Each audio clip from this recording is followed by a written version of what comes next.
Broadcasting from Dublin, Ireland, and around the world on Talkingbrawls and iTunes. You're listening to Ireland's premier mixed martial arts show. This is Mike Dolce. Ian McCall, James Little Evil Pulver, the Crippler Chris Levin. Is your favorite Johnny Hendricks, Frank the Legend Shamrock.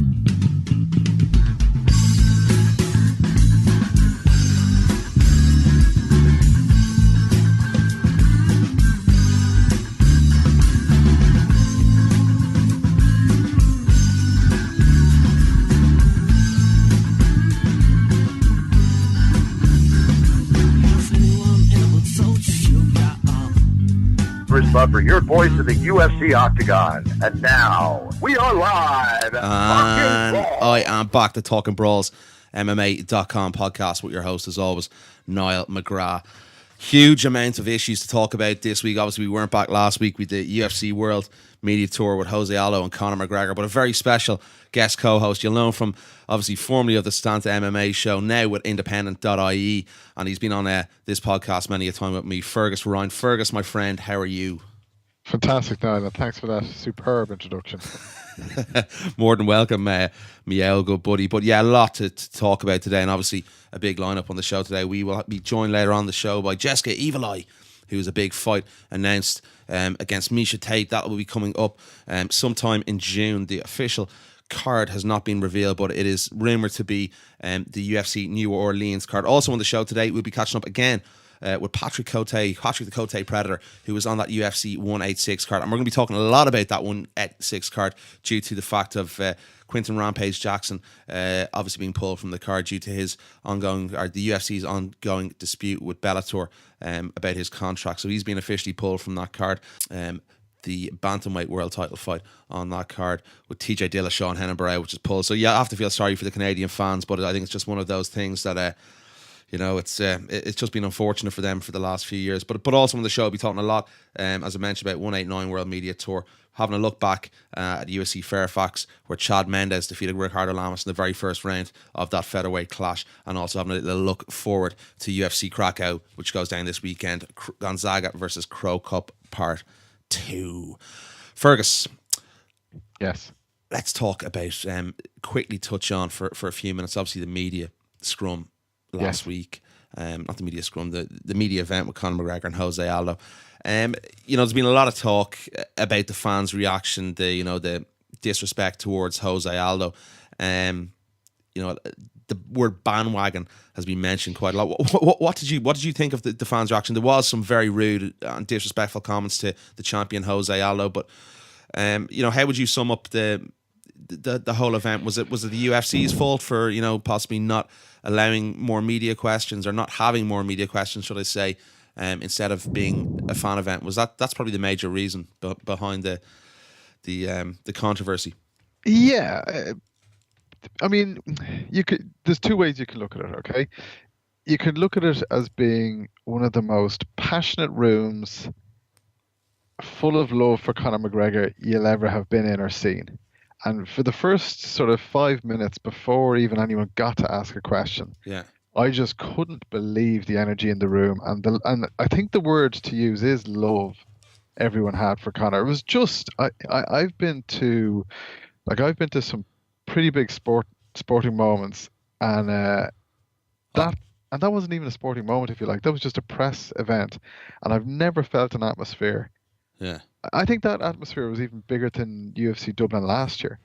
Yeah, it was crazy. I was just about to say to you, I've been to a lot of sporting events like yourself. I've been to World Cup '94. I've been to hundreds of football matches all over the place, rugby matches, the same as yourself.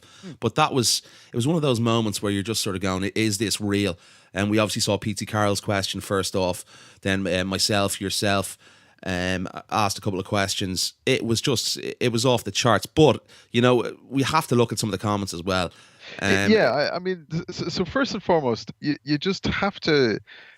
We have to mention the support that Conor's getting and the love he's getting. Okay, and I mean, for me, I would have loved if that was the headline. Now, what happened after that? So whose fault was it? Well, yeah, you could say the UFC planned it badly, in that we only found out an hour beforehand that we were. Yeah, not too long beforehand that there was going to be an opportunity for me to ask questions, because we had obviously been there in the afternoon with The media. Connor and Jose, and we got one-on-one with those lads, and we talked to David Allen, and we'd plenty of opportunities to ask questions. So as far as we were concerned, we thought, okay, that's it. Now, then all of a sudden it's opened up to the media, and we were standing sort of at those rostrums, and it was kind of take turns asking your question, and it just didn't fit right. It just didn't feel right.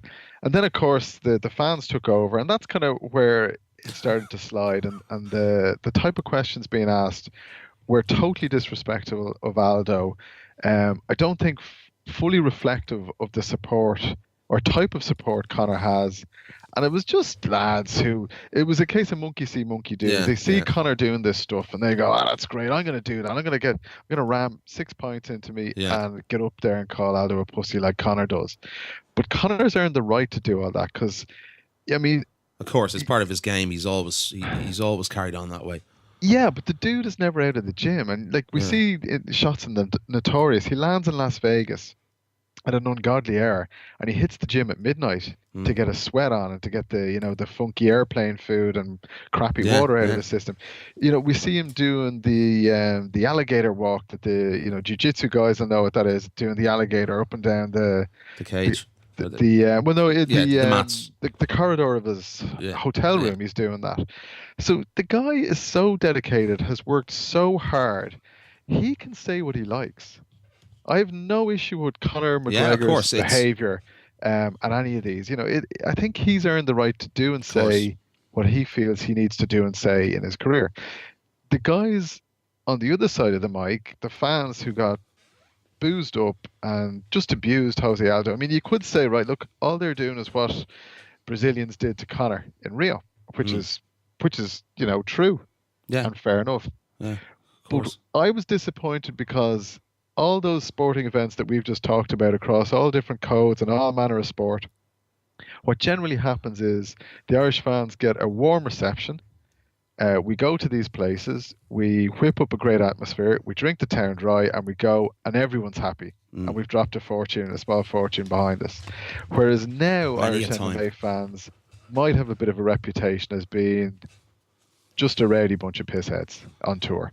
Yeah. And that would be so wrong and very disappointing if that's how this whole thing, if that was the one thing, and it seems to be the one thing that has been sort of talked about most, apart from McGregor and the belt. I want to make a point as well. I think that, when you look back at it, and a lot of people didn't wait around for the Q&A with the rest of the Irish fighters on the UFC roster, and they were all very respectful, good questions. So I think that's it. I think that was the real fan left behind. Yeah, exactly. I think there's always going to be an element, and he's had such a meteoric rise in this country.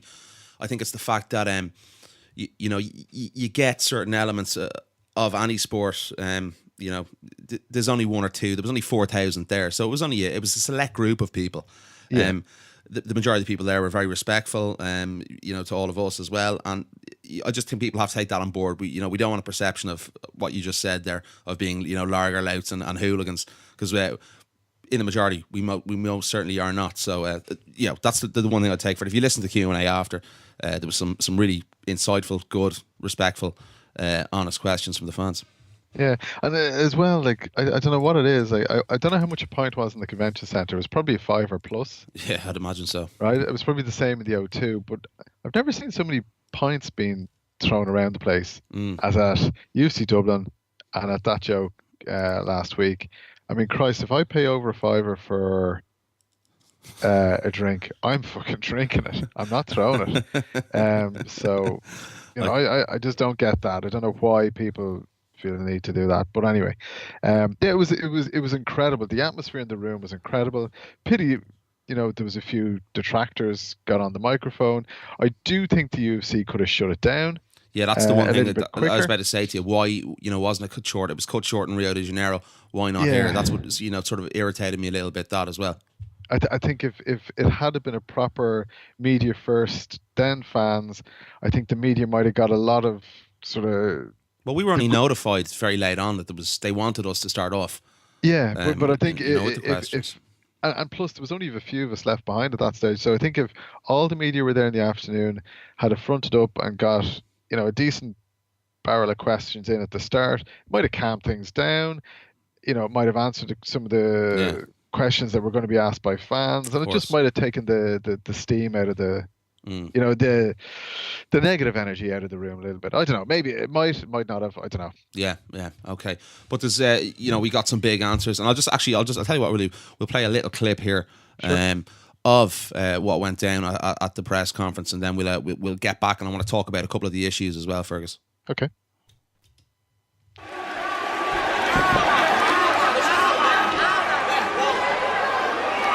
Next question, please.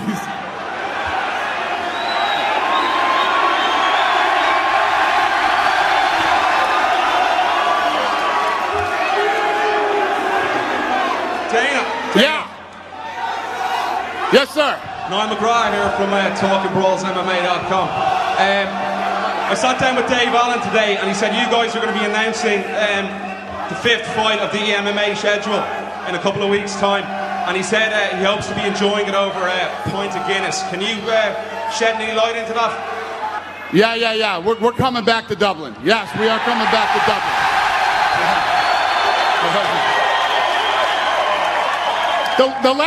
I've been doing this for 15 years. The last event in Dublin was the sickest thing that I have ever seen in my life. And a question for Conor. Conor, I asked you earlier on today at the media scrum, and you probably just answered the question just there by what happened a moment ago. But how do you rank this? We've had the Steve Collinses, the Wayne McCulloughs. Where does this rank in Irish combat sports history? Is this the biggest fight of all time? I think we've never been on this stage before.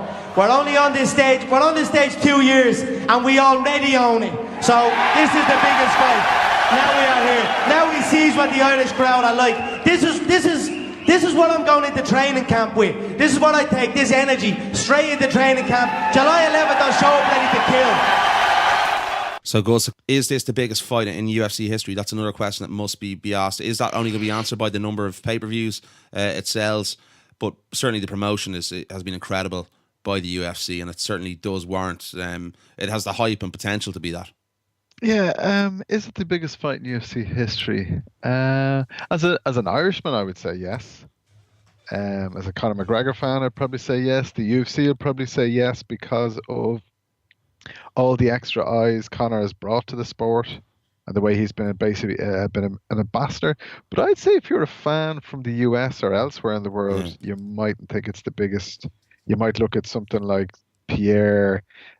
Pierre, BJ Penn, or some of the Chuck Liddell fights. Do you think it's going to break the UFC 100 pay-per-view buys because of the promotion and the hype and the hostility? Yeah. I think it could, and I'll tell you why. McGregor is a promotional sweet spot, of course, because you will have people paying the $65 or whatever it is, hoping and watching him win, and you will have probably just as many people paying the $65 hoping that he loses and gets his ass kicked. And that's what the UFC wants. They want a guy who's so emotive with fans that whether they think he's going to win or they think he's going to lose, they're buying the pay-per-view. Like Demetrius Johnson fans, they would buy the pay-per-view to see him win. The guys who think he's going to lose, they won't buy the pay-per-view. Yeah, they prefer to read about it. Whereas there's lots of people around the world who want to see Conor get his ass kicked, and that's why they'll buy the pay-per-view, as opposed to hoping that he'll win. So yeah, I think on that basis, I think it could very well be the biggest one. Yeah, I tend to agree. Well, sorry, the biggest one was what, 1.6 million, was it? Yeah, UFC 100. And that was headlined by Lesnar, Brock Lesnar, and Frank Mir, wasn't it? Yeah. And then St. Pierre was on that as well. Yeah. Was that BJ Penn or St. Pierre? Oh, jeez, I can't even remember. Or was it Thiago Alves? Anyway, not to worry. But yeah, okay. So 1.6. Now that would be going some. Do I honestly think it's going to do 1.6? I don't know. Is the honest answer. I mean, it'd be great if it did, because he's a promotional sweet spot. As I said, yeah, maybe it could. Yeah, it could. Yeah, it's fascinating times ahead in Irish combat sports history as well. It's right up there with because it's reached such the mainstream level. I think it is because, like, we have, like you mentioned, the Steve Collins night going back into the 80s. I remember sitting up to watch Barry McGuigan and Loftus Road. Yeah. Wayne against Prince Nazim and in Wayne in Vegas. Japan winning Wayne his title in '95, I think it was. So yeah, I mean, it's up there. I think it probably is bigger because of how big the UFC is these days, and how big Conor is, especially. Yeah. You know, he smashed the mainstream. And also don't underestimate how big Jose is and what he's done in the sport. Jose. Of course. You know, like, he's a legitimate pound for pound great. Of course. That's what really annoyed me. Getting back to earlier on, the lack of respect because of that fact. You know, he is one of the greats of the sport, and I think obviously there was a lot of new fans there. You know, the word bandwagon has been used quite a lot, and maybe they're not aware of that. So that's another reason as well. I think probably. Yeah. But because he is who he is, and our guy could beat him, I mean that's huge. You know, it is huge, and it's lining up to be an absolute cracking card, and there's been more fights announced this week. And let's not forget the co-main event as well, an absolutely smashing fight. Robbie Lawler against Rory McDonald for the world welterweight title as well. That's going to be. Let's just hope everything goes to plan and there's no injuries. Touch wood. Okay, let's get to the first interview day. Before we get to the first interview day, you can catch Fergus on Twitter at Gus Ryan 100, and I'm at Niall McGrath 4, and obviously on Talkingbrawls on Twitter and Talkingbrawls.MMA.com, so you can catch all our work there, obviously on Independent.ie. So let's get to the first interview today. I caught up with Jessica I. This is actually 2 weeks ago, this interview, so she talks a lot about Miesha Tate and her. She actually doesn't like Miesha Tate very much, so check that one out, and we'll be back obviously to talk about Rampage, UFC Krakow, and touch a little bit on the card from last weekend. Cheers. I'm UFC heavyweight Steve Miesha, and you're listening to Talking Brawls. Delighted to welcome on to Talkingbrawls MMA.com podcast Jessica I, who is a newly announced fight against Miesha Tate. We're not sure when the fight's going to take place, but first of all, Jessica, great to have you on the show. How's all with you, my friend? It is very good. Just finishing up my morning training session back here at Strong Style, and it's really awesome right now. Life is very good.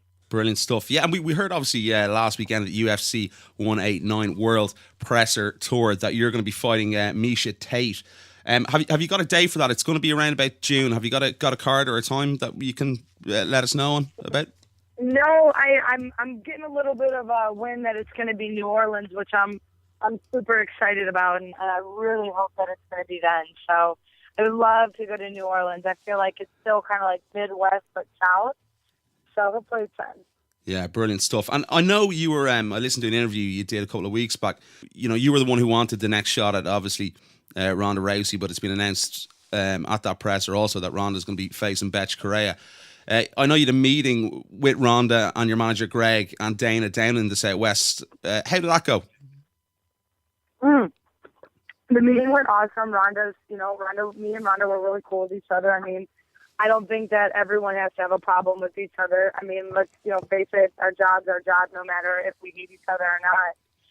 So it was very delightful. It was very awesome. I spoke with Dana previously to that, so I kind of caught some wind that things might not be going as I had wanted them or as we had planned, for that matter. And hey, it's what happens. It's okay for me, and it's good for the women's division. They need fights like this, so I'm game.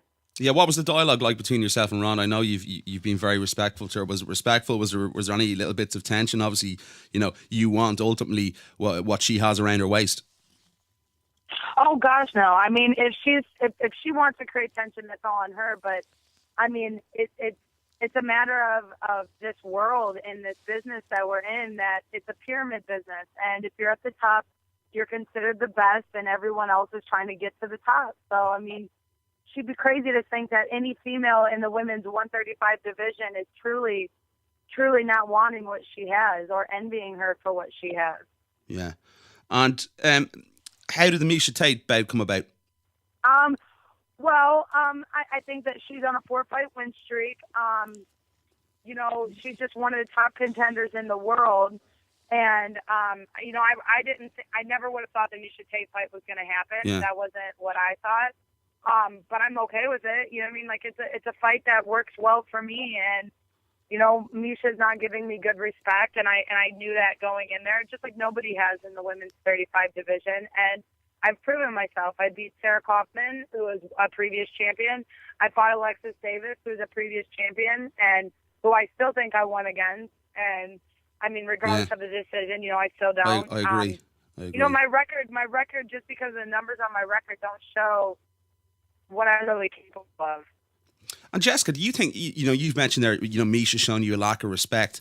A lot of the women, you know, in relation to Ronda Rousey, including Miesha Tate, we saw it with Kat Zingano, and they tend to give, you know, possibly Ronda outside the octagon, but in the octagon, they seem to give her a little bit too much respect. Would you go along with that statement?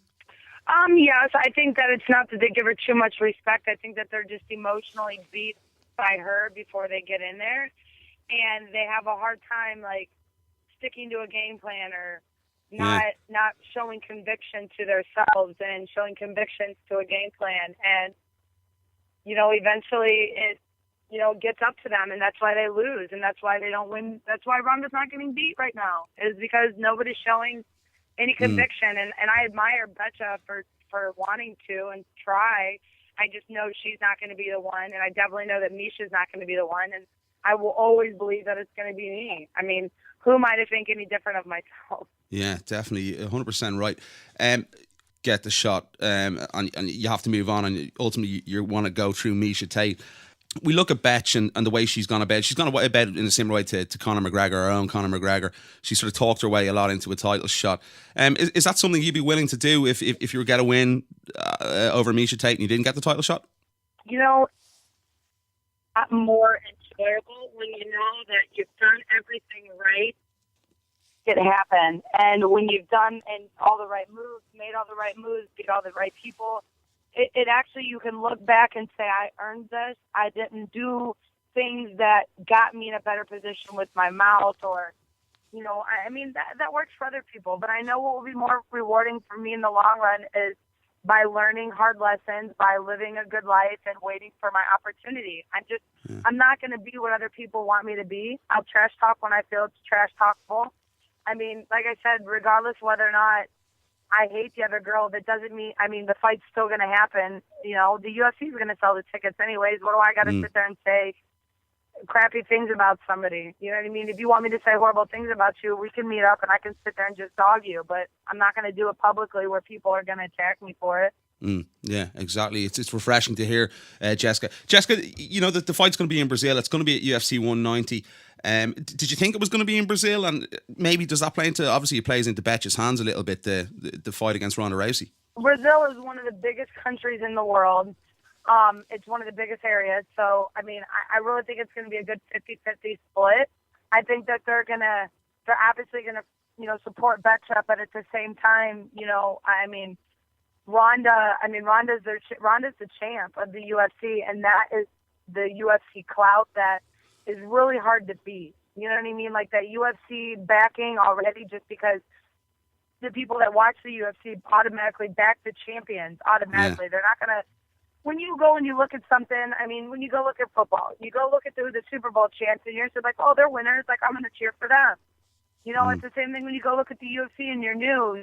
You go to who you know are all the champion, who are the best, and you pick them and you stick with them and you go with them. And it's so hard to think of them any other way than the champion, that you look at all these other fighters as just average people that can't beat them. And it's okay if you learn how to use it. I mean, I'm learning how to use that. I'm learning how to use being the underdog, and I just don't think. I mean, honestly, no. I think it's going to take a second for Ronda to get her hands on her and settle Betch down, because Betch is going to move. And does Betch have a chance against Ronda? She's going to be moving all over the place. Like, I mean, I just see it right now in the fight. She's going to be moving. And it's going to take a second. Ronda's eventually going to get her hands on her, and Betch is just going to be overpowered by the size advantage. Yeah. Because Ronda's a lot bigger. Yeah. And you mentioned there, and it's something I always notice when you're fights and your demeanour outside the cage as well. You're always laughing when you're coming to the octagon. You try to stay as relaxed as possible. we've seen other ladies, Miesha Tate got in the front foot. We saw Kat Zingano, she even changed her, on her walkout. She got very aggressive, very zoned in, overly zoned in, too psyched up, I believe, in the fight against Ronda. Are you the perfect kind of person to implement a game plan against Ronda Rousey going down the line that you can, be yourself and not be intimidated? As you said, not beaten before you got in the octagon against Ronda Rousey. My goodness, I have faced way worse challenges in my life than fighting in front of thousands of people against another female that puts her pants on one leg at a time just like me, that trains just like me. I have a really hard time giving her so much respect that I don't give myself the respect for the things that I've went through outside of the octagon that are so much harder. Life is harder outside of the octagon than it is inside the octagon. So I don't see it as a challenge. I see it as a moment of uprising and a moment for me to show my clarity as an individual, and my clarity is how I think in and out of the cage. I think that some of these girls aren't winning inside the cage because they're not winning outside the cage. Yeah, 100% agree. Do you think a huge amount of this is psychological, where Ronda wins these fights? Oh, I certainly do. I think a lot of it is psychological, and I think a lot of it is, like I said, beating the girls before they ever even get in there. Yeah. I mean, I've seen it with some of the girls that they've been so aggressive going to their fight, and then they go to fight Ronda, and then they got this look on their face. Like, they almost have to be someone they're not. Like, you don't have to cry. You just be you. Like, you don't have to be sad, or you don't have to be overly aggressive. Like, I mean, if that's what you're feeling at that moment, make sure it's what you're truly feeling, and not just because you're letting someone sway the way that you think because they want you to feel a certain way about yourself. Don't let others affect you that way. I've really learned that in the past 2 years. I mean, I've really grown up and learned that. How do you assess Miesha Tate as an opponent and as a fighter? Man, she's a previous champion. She's obviously durable. She's shown her abilities in and out of the cage to do well for women's MMA as well as MMA in a whole. So, I mean, I think she's a tough, durable opponent, but there's nothing that she does better than the other. She doesn't wrestle better than she strikes. She doesn't strike better than she wrestles. She doesn't Muay Thai better than she uses her shoot fighting. She shows better cage control than she does Muay Thai. So, I mean, she's an average, tough, hard opponent, with a good game plan and focusing on what I like to do, and whatever game plan I decide to pick up against her will work for me. Yeah. And you mentioned she's disrespected you. How do you assess her as a person? Have you had dialogue with Miesha in the past? Oh, God, yeah. I've had it all the way back to my first UFC fight, and I remember meeting her, and I was in Bellator, and I don't think she really knew I was a fighter, and she's just a very unwelcoming. I don't know if she was arguing with Brian or what the hell was going on, but there was something going on that when someone introduced me to her, like, hey, this is Jessica, she fights in Bellator. She smugged me, and I never forgot that. Like, I wasn't even in the UFC. Like, I just signed with Bellator. Like, I'd never at any point thought the UFC or I was ever going up to 35. I thought I'd be a 25er forever, and which I was praying to God I wouldn't be a 25er forever. But meeting her at that time, it was kind of awkward and was really rude that I didn't really have much exchange with her until she was getting ready to fight Sarah McMahon, and I was getting ready to fight Leslie. That there was some banter back and forth. And then when I met her in Mexico, I felt like she caught me off guard when she came over to me. Yeah. And that she was really cool with me and said some respectful things. And then all of a sudden, I watched an interview. Well, actually, someone else told me I needed to watch an interview about her. And she just didn't show me the kind of respect that I felt like I deserved. And she's, basically dogging me, saying that I don't know, just maybe not adequate to fight her, a woman of her caliber. And that's so untrue and so... So not the case, and if that's what she thinks, she's really going to have her hands full with me. So Ronda's right about her assessment of Miesha Tate. She's one of the most two-faced, fake people you'd ever meet. Would you go along with that? I mean, as of what I'm seeing right now, listen, you don't have to come up and shake my hand. Like, I don't go up and shake my hand if anybody else's other than Ronda's, and that's the champ, because she deserves it. She's the champion. Exactly. But as of all the other girls in the division, unless I'm really cool with you and I know you, which is very few of them, I mean, I don't have to shake your hand. I don't have to say hello, and it's nothing personal. It's nothing disrespectful, but I'm not going to come shake the hand of someone who's standing in the way of my future. and be someone I'm not. Like, I don't need more friends. I don't need to come over and save face for you. Just don't come over and talk to me. We don't have to talk. We don't have to hate. We don't have to like. Just I'll show up and I'll see you there. Yeah, definitely. And to beat Miesha, we saw your performance against Leslie Smith last time out. You used, those beautiful, leg kick combos along with the punches, the body shots. Your movement was excellent. Your head movement, your footwork. Is that where, Miesha has the most problems with a fighter against you? We saw it against Cote as well. Miesha tends to come out in the front foot as well. That plays into your hands, do you feel? Oh man, well, if it's hand fight, I win it, and I win it with anybody in the UFC. If it's hand fight, be it Holly or anybody, I have not my boxing, my MMA boxing is better and just on a completely different level, and I know that. I'm not letting anybody take that away from me. As of my game plan for Leslie to applying it to Miesha, it'll be different. It'll be similar, but it'll be different. Leslie was letting me get away with things, and it was easy to fight her that way. And it was easy to, I remember in the cage hearing Leslie's corner tell them to try to get me to the cage, and she just couldn't. My movement, my boxing, my leg kicks just worked really well. And if I hear Miesha's corner say something along those same lines, then I'll implicate what I've already done before. But really, at this point, it'll develop over the next couple of weeks of what I truly want to do and how I feel that I'm moving better. And every camp's a little bit different. And I'm going into this camp healthier than I went into the Leslie camp. So I'm really excited for it. Yeah, I can't wait for the fight. You're 8-1 and 1 no contest in your last 10. Speak about how you've evolved as a mixed martial artist and as a person as well. The one thing I gotta understand, like technically I'm 9-1. Yeah, I agree. I agree. I agree. In my opinion, in my most humbled opinion of all, when you buy the UFC 160 DVD, do they cut my fight out of it? They don't cut my fight out, right? I don't think so. My fight is there. Yeah. My fight is on the DVD, and when you watch the DVD and you see the winner, I'm still the winner. So regardless of the no decision, technically I am 9-1 in my last 10 fights. And I'm proud of myself. I'm proud of that because a lot of it leads into my amateur career and in my early pro career. And knowing where I am and how much I've evolved and the losses that I have on my record. Let me tell you something. The losses on my record are not from people beating me up. You watch those fights and they're both like, Dan, they caught Jess. They caught Jess. They caught her. They caught, and that's it. And Leslie and Alexis caught me just not on my A game, and she beat me in a decision because that's where it happened. It was strictly on an opinion of the judges than upon what we know about MMA and what really happens and how wins should look. Yourself as a person, you're a very articulate person, but you seem to mature as well quite a lot, and you're a very respectful person as well. Speak to me about your evolution, because I know you didn't have the best childhood. You really are a pretty stand-up person.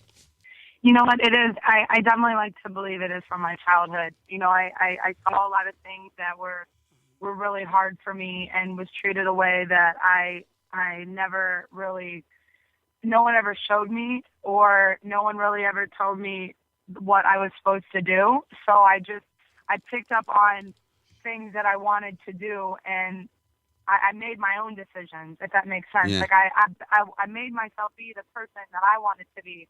And I'm still doing that every day, and I make bad decisions, and sometimes I make bad ones so I can make better ones the next time, and I can make better decisions to make better decisions, and I'm just always trying to keep an open mind. And cool. It didn't happen for me. I didn't have a role model. I didn't have my first role. Actually, I had no role models growing up. The first person that was a role model to me was my head coach, Marcus Marinelli, and he's still my role model. I swear, like he's the dad I always wanted. He's the leader I always wanted, and because of that, it makes me better every single time.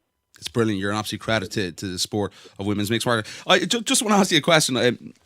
My mate Johnny Schrager from the UGE did an interview with you in Boston when you were over in Boston to watch the fights. You're a big football fan and a big Manchester United fan as well, I believe, and you played soccer when you were a kid. How much has that helped you with your leg kicks and your footwork and your hand-eye coordination? I know it did. I know that it did. And I still, if there's like a soccer ball, basketball for like in the gym and stuff like that for like some of the other athletes that we train.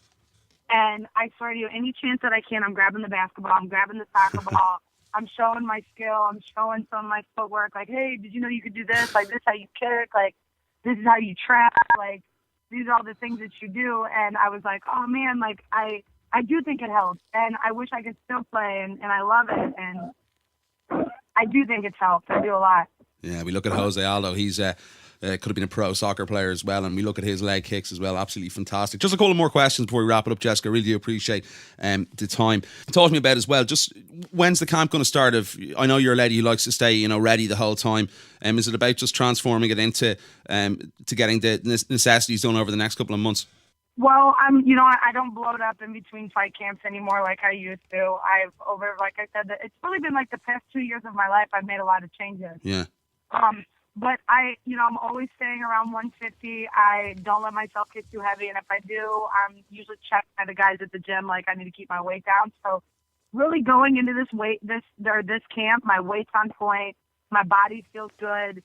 I'll take the days off, up until, when I need it, but MMA is my life. Fitness is my life. So Monday through Saturday, you can expect that I'm in the gym. If I decide, just like if you have a 9 to 5, if you decide to call in sick, sometimes you need it. You got to listen to your body, and I listen to my body every chance that I can to make sure that I'm not overtraining. Awesome stuff. And just one more question. The UFC crowned a new women's strawweight champion. I know it's not your weight class, obviously. Joanna Jędrzejczyk. What's your opinion of her? She's a lovely fighter to watch. Johanna? Yeah. Oh my gosh, that girl. I'm a fan. I'm a fan of that girl. She Definitely. Is unreal. Perfect game plan. And she executed it, and she looked great. I'm a huge fan of hers, and I can't wait to see her, as champion. Kudos to the girl. Kudos to her for doing what she did. Yeah, absolutely. Fantastic performer. We've seen her a lot in the European scene over the last number of years, and she's realised her potential. It's great for European mixed martial arts as well. But just one final question, and hopefully we'll have you back on before the fight in June. I'll see what your manager can do. But 2015 for Jessica Eye, are you going to go ultimately get that title shot? Yes, absolutely. I get it before year ending, and I win it before year ending. Great stuff. So that when the new year starts, there's just all kinds of new things to look forward to. Jessica, just before we wrap it up, any sponsors, anyone you'd like to give a shout out to?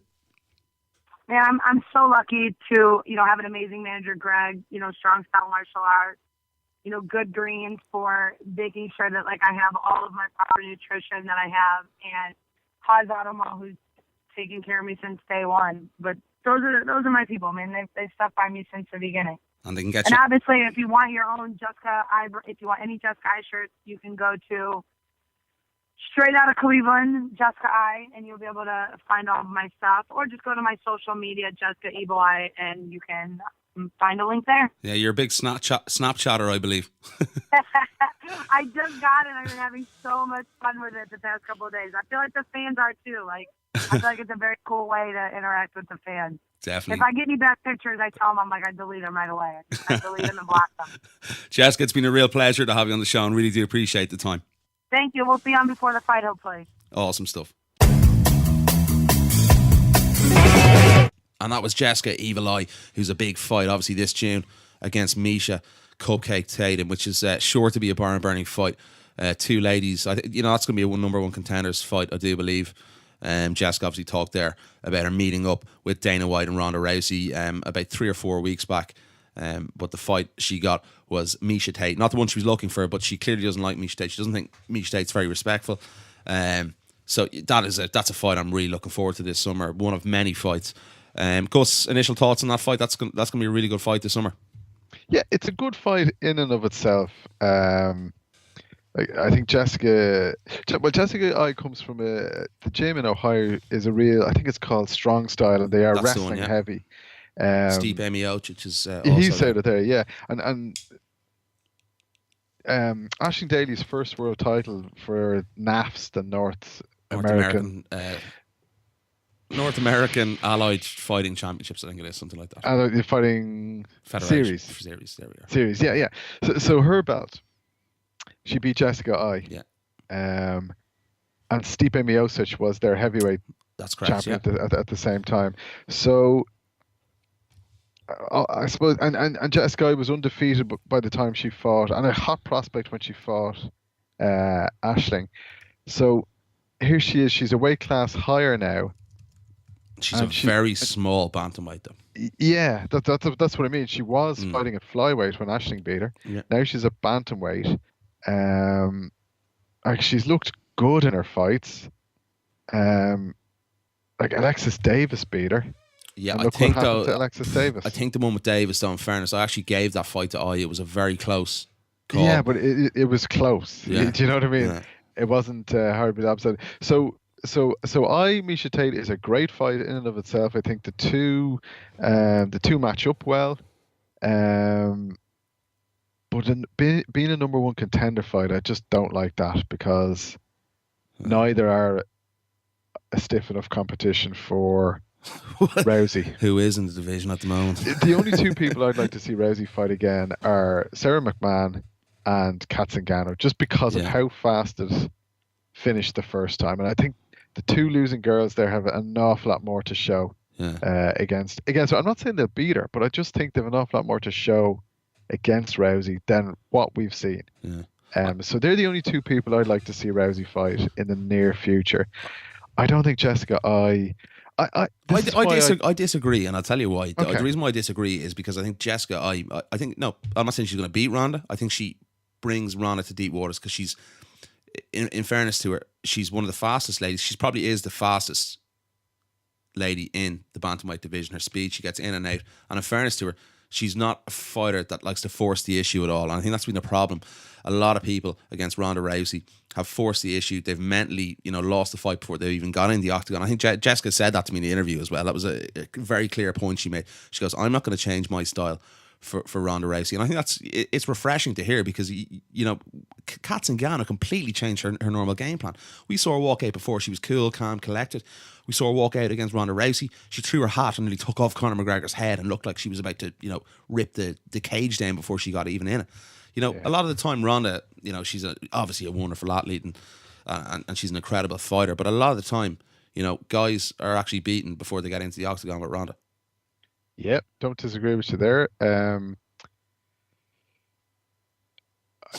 I can't see Jessica bringing Ronda Rousey into deep waters. I just can't see it. And I'm not saying Jessica is a bad fighter. I'm just saying she's fighting up a weight she probably should be at. Her wins so far don't convince me that she's at the standard where she could. Like the Alexis Davis fight was close, right? Yeah. Even if I wins that, it's still close. And then look what Rousey did to Alexis Davis. Yeah, but so that's the level we're at with Yeah. She was beaten. Now, granted, it was years ago, but she was beaten by, at the time, a flyweight who's now a strawweight. Yeah, she's fast. She is fast, but Ronda's not slow. Yeah. I'm not saying Ronda might be faster than her or who's the faster there, but Ronda's not slow. But I think the winner of this fight is getting a title shot. Really, I don't like that at all. There's no one else in the division to, if Ronda overcomes, and I presume she will, bet Correa. If you look from 1 to 7, she's cleared out the division. So there's not many more fights to make. Bar Miesha Tate Part 3 or Jessica number 1. Unless we see Cyborg come down, which we hope she's gonna in Las Vegas on the 10th of July. I know they're aiming for a 135 fight. We talked to Laura Sanko a few weeks ago from Invicta FC, and that's been the plan. So obviously everyone wants to see that fight, but that's not going to happen till at least you'd be looking at December if she does get down and she's able to make that weight. Yeah, I think let Rousey and Betchka fight, let Ronda go off and do a movie, and let the division just sort itself out. Yeah. Like if you remember 2 or 3 years ago, before Conor McGregor landed in the UFC, we were talking about the featherweight being one of the shallowest. Aldo had cleaned it out. He's got to go to lightweight because he's got no more fights. And if you look at it now, it's the marquee division in the UFC. There's fighters dropping down to that weight. Uriah Faber. Or going up, in the case of Faber. Edgar's gone down. Faber's gone up, or back up. He used to be a featherweight. And it's the marquee division. Now, it's partly because of what Connor's been doing there, but it's just all of a sudden fighters, not necessarily come out of the woodwork, but they just needed time to prove they could fight on that at that level, like Connor. So I don't think there'd be any harm if Ronda went off, did a movie, McMahon, Zingano, and whoever else start to rack up a few wins, and it becomes obvious then we've got a challenger. I don't think I isn't, even if she beats Miesha Tate, I don't think I is an obvious challenger for Ronda Rousey at this point in time in her career. She's still young as well. Yeah. So I don't know why she's rushing into this. I disagree. I think she beat Tate, she has to get a title shot. There's no one else in the division. But I don't think that's a good enough reason. But I thought she beat Davis. Davis had a title shot. But look, then Dennis Bermudez should have had a title shot about a year ago. Do you know what I mean? He was 5, 6, well, that's 7 that's only in relation to what Connor's done. But if you look at Dennis Bermudez, a lot of those guys weren't ranked at all. And equally, Neil Magny gets a title fight. Then he's 7. No, I just think the women's. Because the fact of the women's division, there's 7 or 8 people that have already challenged. Well, 6 or 7 that have already challenged Ronda. And the UFC are slowly but surely running out of options. So, you can't, like, Miesha Tate's probably the best fighter outside of, with Kat Zingano and herself, and they've both lost to her. Kat's fought her once. Kat's going to have 2 or 3 more fights before she gets a title shot again. I'd love to see Kat get a rematch, but it's not, it's not going to happen. Why don't they just let that happen? Let Rousey fight Correa. It just doesn't work like that. Do a movie. Shelby and they're not going to do it that way. They don't work like that. I think they should. Oh yeah, I'd love to see it as well, but it's just I don't think it's going to happen. Okay, we'll agree to disagree on this. I think we're going to have to. We're going to have to disagree. All right, but okay, just moving on as well. Obviously, last weekend you touched on the featherweight division there. A big fight in the featherweight division. We've talked about a little bit of this off air. Good, really solid performance from Chad Mendes. I was very disappointed with Ricardo Lamas' performance. I actually favoured Ricardo to get something out of that fight. Ricardo looked pretty comfortable in the early stages of the round, but then just took that shot. It was a strange one because he took a shot to the top of the head. He got rocked. He got wobbled. He lost his footing. Tried to get back up. Took a couple more shots. Went back down.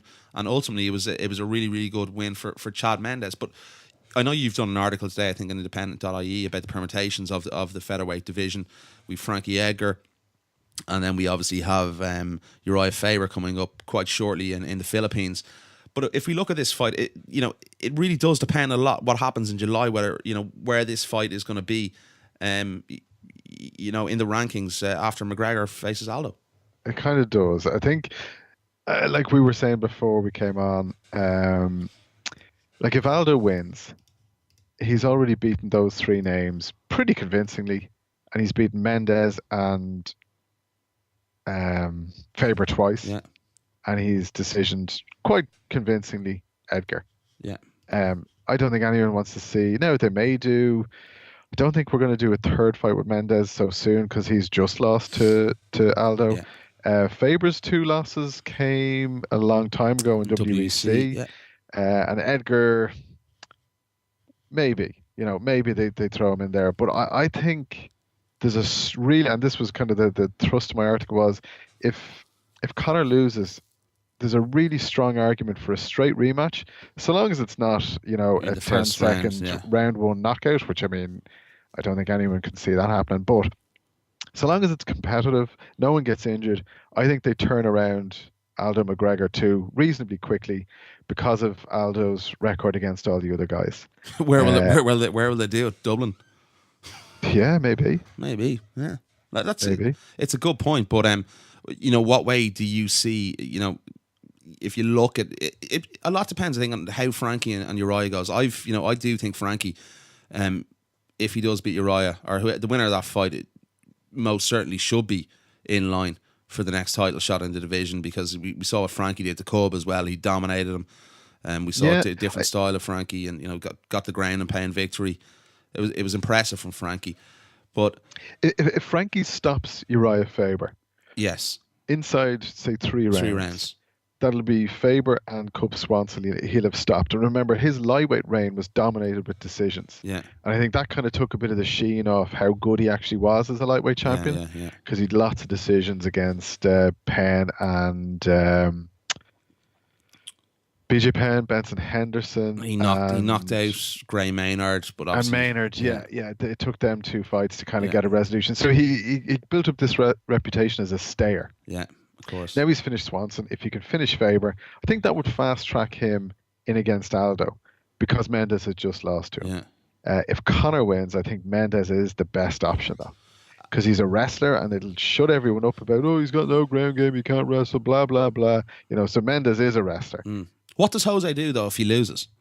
I think he goes up. He goes up. He doesn't get an automatic rematch. Or does he even want an automatic rematch? Because he's talked about for years for going up to lightweight, because the featherweight is such a bad cut for him. Yeah. Would you want a rematch? I don't know. Like I'd say this whole process with Conor has just been exhausting on him. He's never had anything like this before. Chad Mendes tried to bring it on a little bit in their last fight, and there was a bit of pushing and shoving at a football stadium at a press event. But apart from that, it's been pretty civil between Aldo and his challenger. I'd say this has been exhausting for Aldo. Would he like to go through it again? That's the Probably not. That's the interesting thing as well. I mentioned that to Jose, about what happened with Chad Mendes in the Maracana when Chad shoved him, and it really did get underneath his skin, because normally all his opponents are very respectful, and I think Conor sort of latched onto that. Conor always does this, and we've seen it, way back in the days of Cage Wars with Dave Hill and the likes. Conor's always gotten guys' faces, always talked smack. But in that fight, he stood in the pocket. He just we'd never seen that really from Jose, that he just, he stood in the pocket and traded blows with Chad Mendes.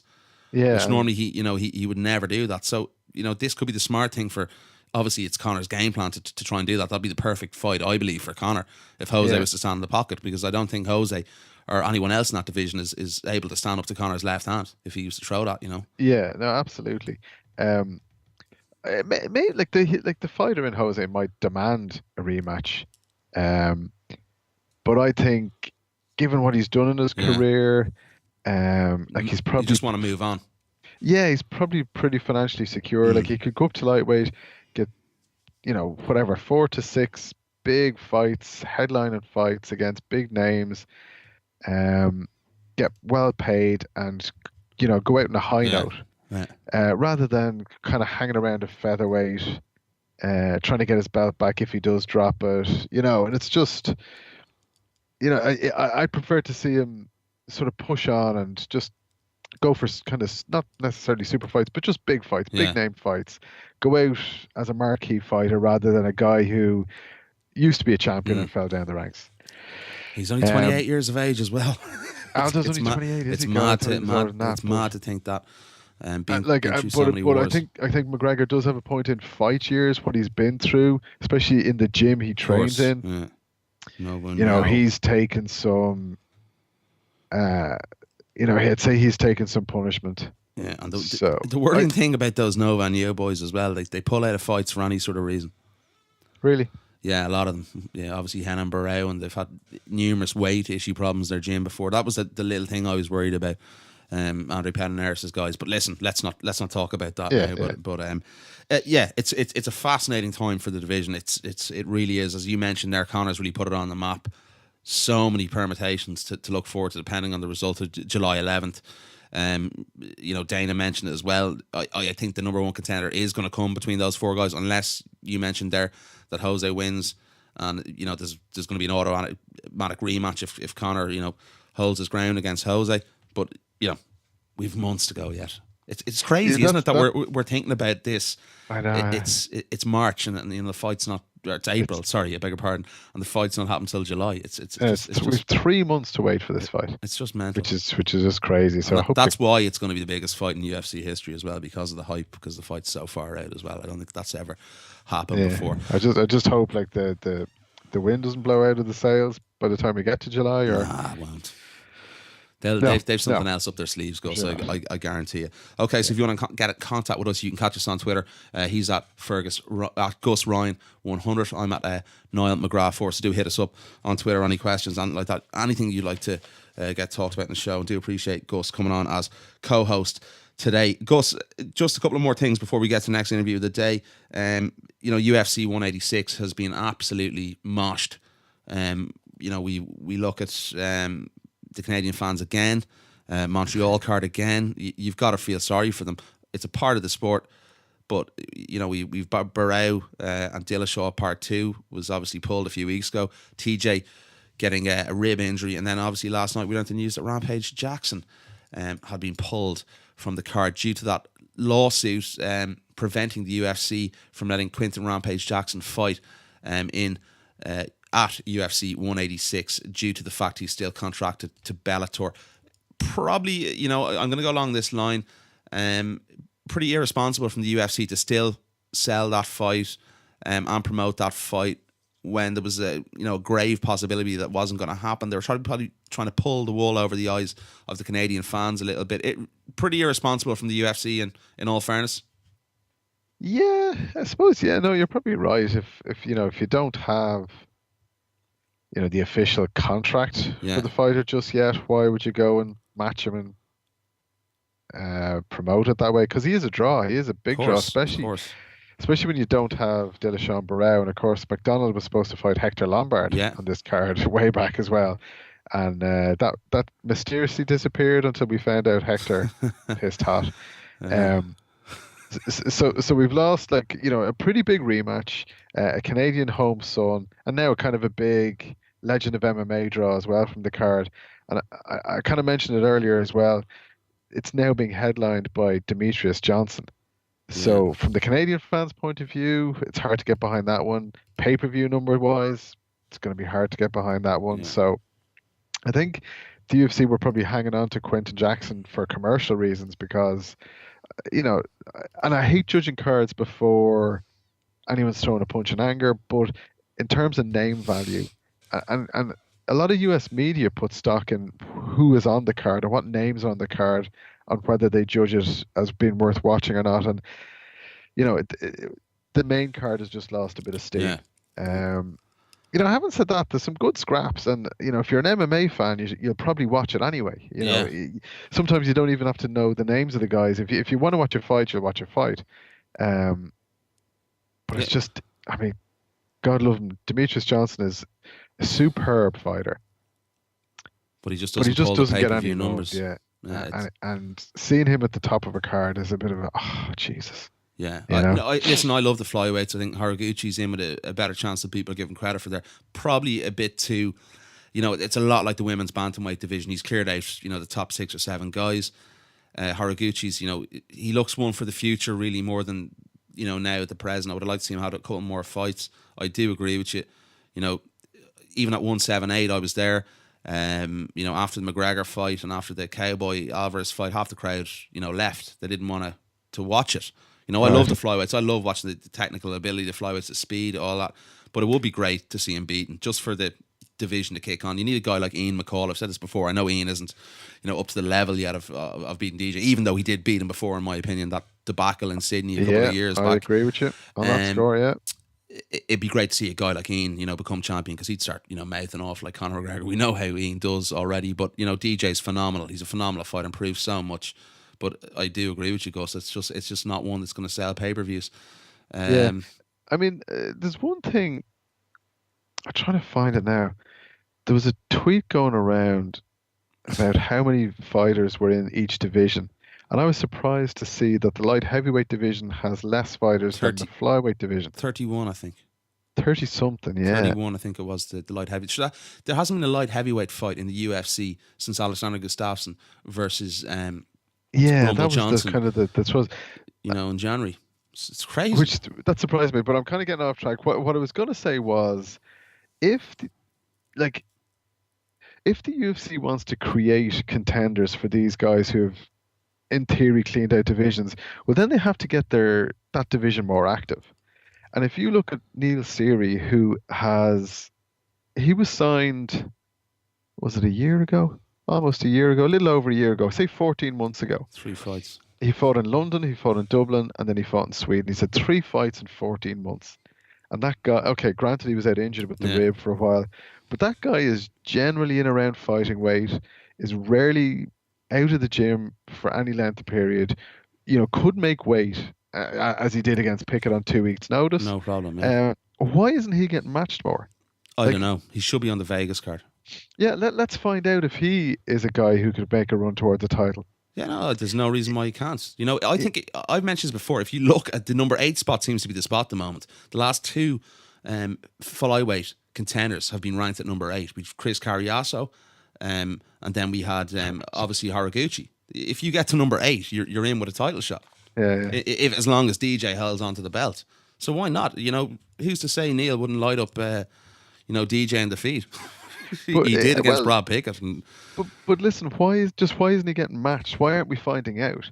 There's been a bit of a campaign going around to get him on. There's a lot of people do want him on that Vegas card, and it makes sense to get him on the Vegas card because the more they're obviously going to want to put another couple of Irish guys on the card. So why not? Is Paddy getting the card? I don't know. Is Neil getting the card? I don't know. It's a strange one. John Moraga. Now I know he's had a crack already, but I'd love to see that fight.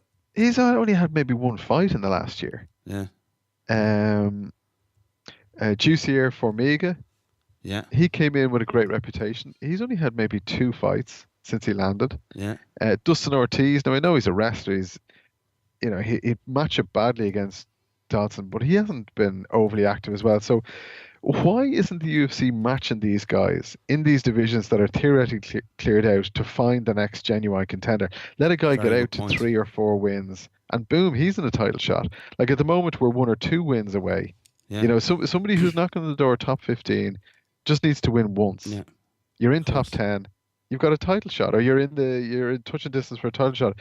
So why not give someone who's top 20, top 25, give them 3 or 4 fights in quick succession, and let's see if he's worth the crack. Yeah, like Neil, I completely former agree. Cage Warriors world champion. Why not? Even Chico Camus hasn't fought since that Brad Pickett fight as well. Looking at it, when he beat Brad's, that's another fight I'd like to see. I'd love to see the Dustin Ortiz fight against Neil. I think that'd be a really good fight. Or Chris Carriasso, two very good boxers. Yeah, listen, Neil against anyone is a good fight. Yeah. We've seen him. He does not take a backward step.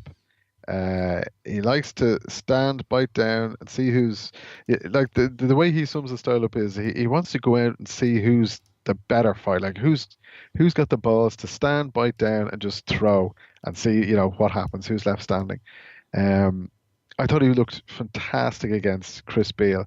I just don't understand why we're waiting to see that guy get matched again. When we, against Phil Harris, he looked phenomenal. Yeah.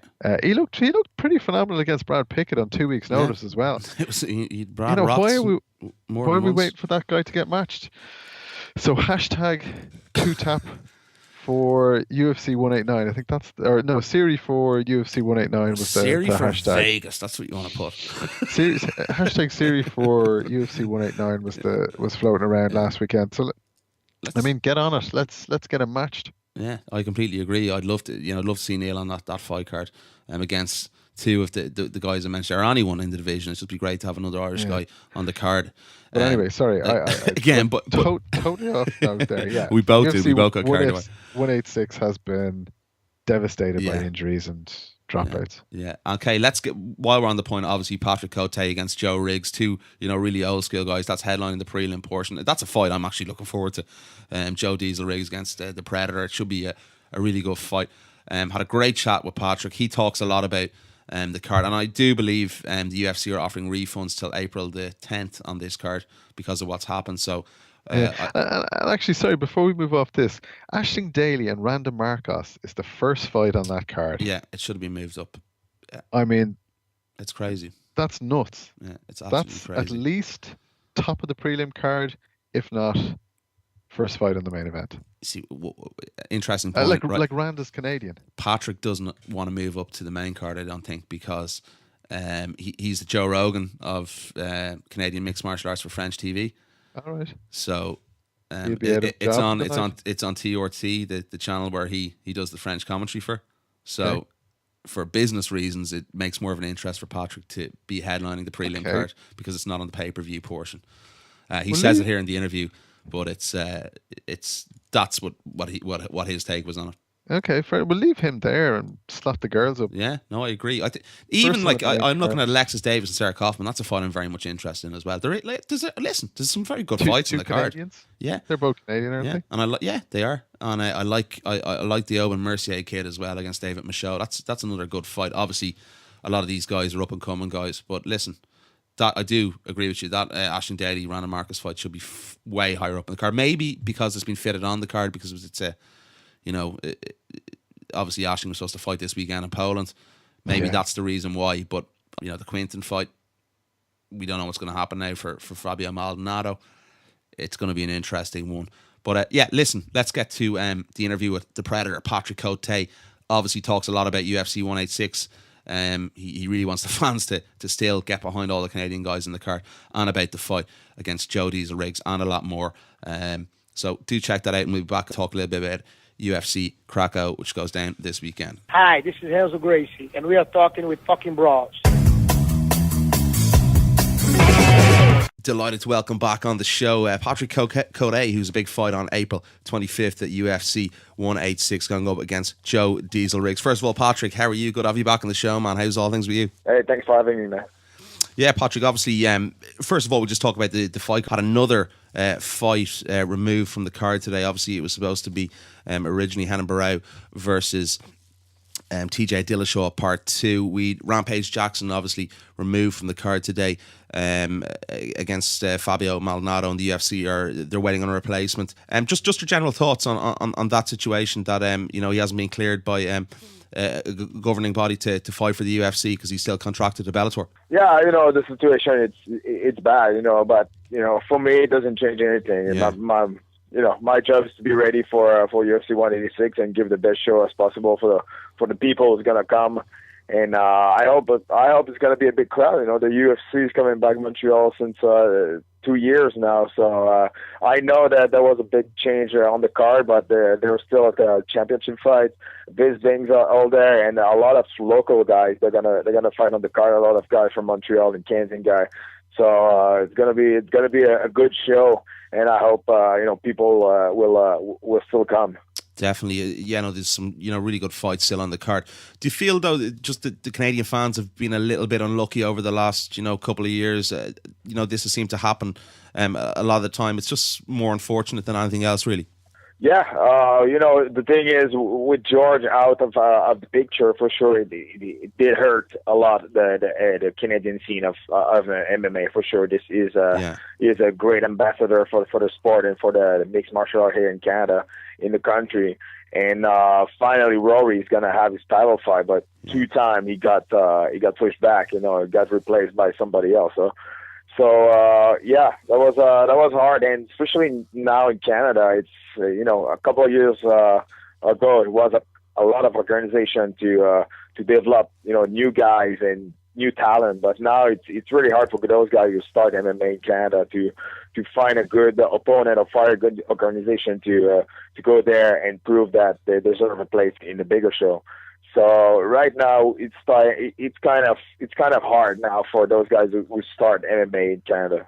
The new TV deal, and you're a guy who you work in the media over there. You're the Joe Rogan of the French commentary in Canada. Have you noticed? Has there been a little bit of a decline, or possibly a shift in the interest of mixed martial arts amongst the Canadian public? I think mixed martial arts is still very popular in Canada. We know that a couple of years ago that was the best country for the pay-per-view sale. But once again, George was a big part of that. George was the best seller of the pay-per-view, and like I said, that was with him out of the picture. Like I said, it hurt pretty bad. But this is. In Canada, the mixed martial art will be always very popular, and it's still. So we'll see. We'll see if the people will respond in a couple of days at the Bell Center. Yeah, hopefully the UFC are going to have an announcement on a potential replacement for Rampage Jackson. Obviously, Rampage is a huge name. But just moving on a little bit, talk about your fight now. I want to talk to you about a little bit about the TV side afterwards and your role in the media. We've talked a little bit about it before, but obviously this year it's been a lot more prominent with the new TV deal for you. But your fight against Stephen Thompson at UFC 178, I know you were very disappointed with the loss of Stephen Thompson. How did you assess your performance that night back in Las Vegas? I think that wasn't a good performance. I know that I was flat. I wasn't very explosive in this fight. I don't know. Sometimes there's some night that nothing's going on, and that's how I felt. I don't want to take anything away from Stephen Thompson. And the thing is, this guy is very, very complicated to fight against. He has a unique style, and he's very good a counter puncher, and. And we know each other since a long time. We've been training together a couple of years ago, so maybe that was too much respect in this fight. But overall, I didn't like my performance after this fight. Like I said, I was flat. I wasn't there I wasn't there mentally. I was thinking too much about what I was supposed to do and just not letting everything go. And, live and learn. I'm in the sport since almost 15 years, and I still learn a lot of things, fight after fight, training after training, and that's the beauty of the sport. Yeah, we talked before that fight on the show here, Patrick, and you said to me you didn't want to get too technical. You wanted to make it more of a scrap. But you seem to be very fresh after the fight. I remember, the last round of that fight, your hands up, you look fresh. You never really seemed to get going in that fight. Is that what a lot of this camp... for the fight on April 25th about, is it about starting possibly a little bit quicker and getting going and getting into the fluency? Yeah, you're right. Like I said, I was thinking too much in the last fight. I was thinking and nothing was coming out of that. So, the thing is, that was a lot because of the Thompson style. Yeah. So against Joe Riggs, it's more, natural style for me. It's he's less flashy. He's very powerful on his feet. He's a southpaw, has a vicious ground and pound, but it's more common to fight a guy like that than Thompson. So for me, it's gonna be 10 times easier to approach this fight than when I fought Thompson. Yeah, and this fight we know what Joe Riggs will bring. He's another veteran, a highly experienced guy. Obviously, an unfortunate injury in his last fight against Ben Saunders. Are you expecting? We know Joe's. He's good stand up. He's a good right hook. He's vicious ground and pound. Is it about high volume, high pressure for you in this fight, and lots of leg movement? Yeah, he's kind of slow starter, so for sure, my style it's to be aggressive. That's what I did in. Major part of my fights in my career. So I'm not gonna change my style. Not at 35 years old. Not after 16 fights in the UFC. I'm not gonna change my style. It's too late. So I'll go there and I'll do my stuff. But we did in training what we had to do. We did some adjustment to fight Joe Riggs, and we are very, very confident to win this fight. Excellent stuff. As you've stayed prominently in Montreal at home. Normally, I know before your last fight against Stephen Thompson, you were over in Thailand. Everything's been based in Montreal this time, yes? Yeah, this time I stay here in Montreal because I had too many things going on around the fighting. With my companies and with the new TV deal with RDS. So. But you know what? I always travel during training camp to see something else, not because the training is better or somewhere else.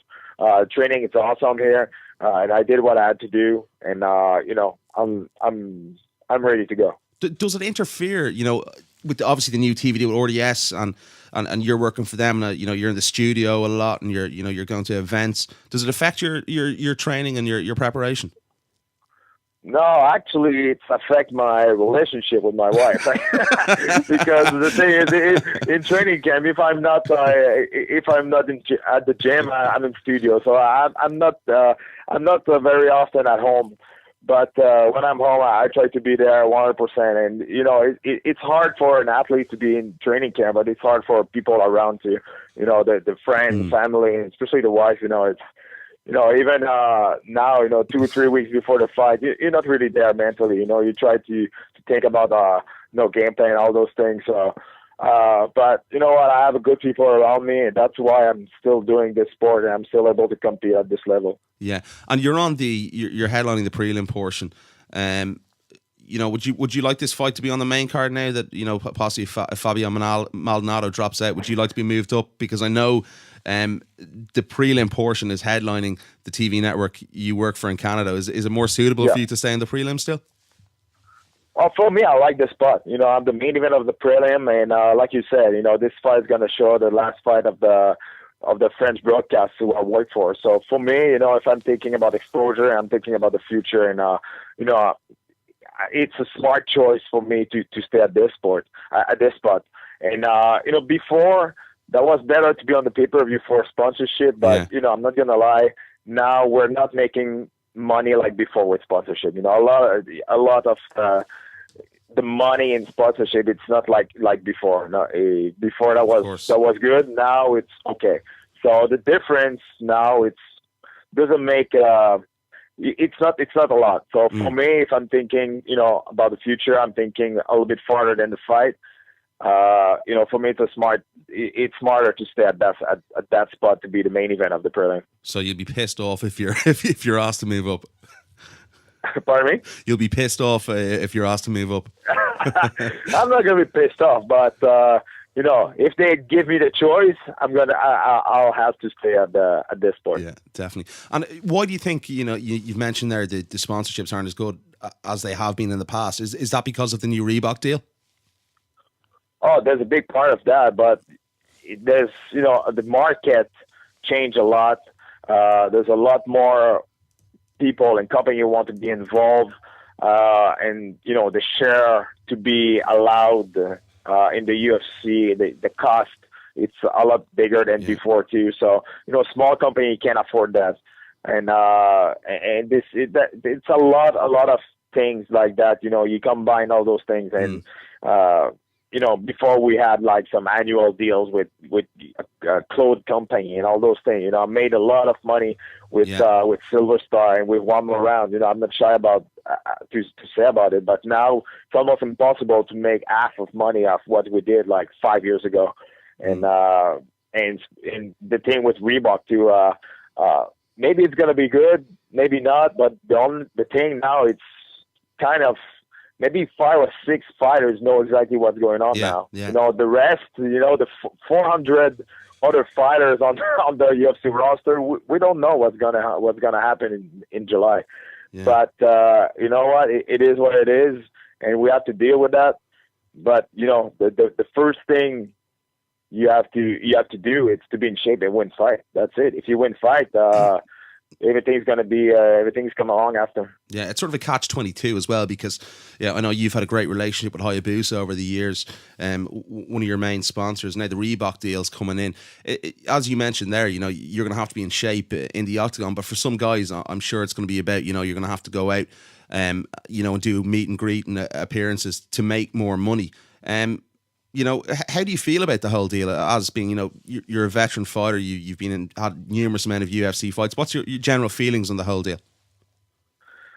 Well, I would like to say I'm okay. Well, I'm not okay with it, but I can't because I don't really know all the details about the Reebok deal. The only thing I know is I developed a good relationship with longtime sponsor like Hayabusa. Now Hayabusa is one of my longest sponsor for me and good friends now, and I feel bad for them because, you know, UFC was a big market for them, the UFC expos and all those things. So that was a big market for them, so they're gonna lose it, and it's hard for those companies. You know, they're doing pretty well because of the gears, but the thing with clothes, it's gonna be very hard, and it's more about that. But as for my personal interest, I can't really comment on that because I don't have the real detail about the deal. Have you been given any sort of, you know, time slot when you're going to, you know, gain more information about the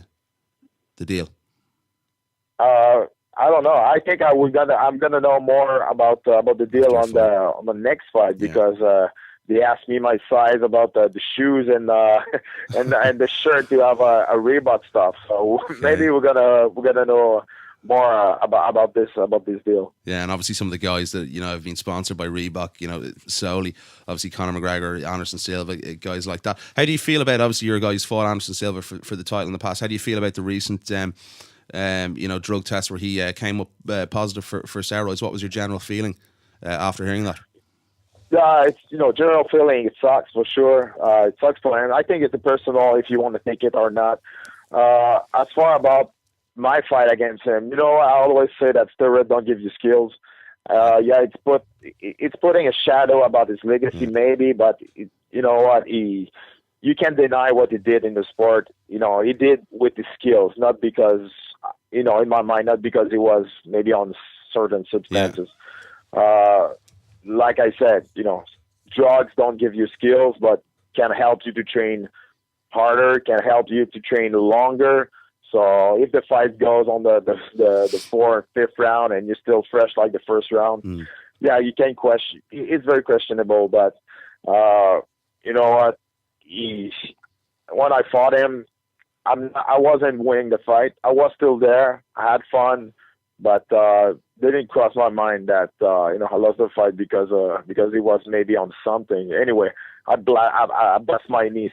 It doesn't change anything. How are the knees while you're on that point? Obviously, we know you've had 8 surgeries in the past. Are they holding up okay for the moment? Oh yeah, I feel pretty good. Actually, with the knowledge, with everything, with a couple of years of the experience, you know how to take care more of your body. Working with kinesiotherapist, working with nutritionists, you take care more about your health, about your nutrition, and that's why at 35 years old I can still fight at this level because I've learned about how to take care of my body. Now I know that if I need a break, I'm gonna take it. I'm not gonna feel guilty that I'm gonna miss a training because I need to rest. Now I know I need it. So when I need it, I take it, and I'm good. I'm good with it. Brilliant stuff. And just another question on the whole steroid issue. Obviously, the UFC are addressing at the moment. They've hired Jeff Novitsky to regulate, and apparently he's known as the Elliot Ness of anti-doping. He's been involved in cycling in the past. Obviously, a very good move, and I presume a lot of the fighters can be very happy with this guy coming on board with the UFC. Yeah, it's awesome. I think. We have to catch a cheater. I said that drugs don't give you skills, but I'm not. I'm against that. I'm against the drugs. I hope this sport is gonna be clean one day. But they try to clean every professional sport since so many years. But there's always a cheater somewhere. But I think the UFC is doing the right thing to hire some very, very high-level person who's been working on that since so many years, and they proved themselves about that, with the buckle laboratory and all those things. Yeah. So I think they're doing the right thing right now, and they show to everybody that they're serious about it. Yeah, it's a great move, and he seems to be a shark anyway, and he'll eat the guys out of there that are on the banned substances. But just another couple of more questions before we wrap it up. You've a guy that was on your Ultimate Fighter season a couple of years back, Sheldon Westcott. He's fighting this weekend against Powell Pollack. Have you got one eye on that fight this weekend? Have you still a relationship with Sheldon? Yeah, we talk a little bit, on the web. Actually, he was supposed to fight on UFC 178, but we were in Thailand together, but he got a staph infection in his foot, so he had to. He had to take a break. So this is going to be his first fight since the tough final. So it's been a long time he's out. But, he's a very hard worker. And I think it's going to be a good fight for him to come back, a fight with not a lot of, publicity around.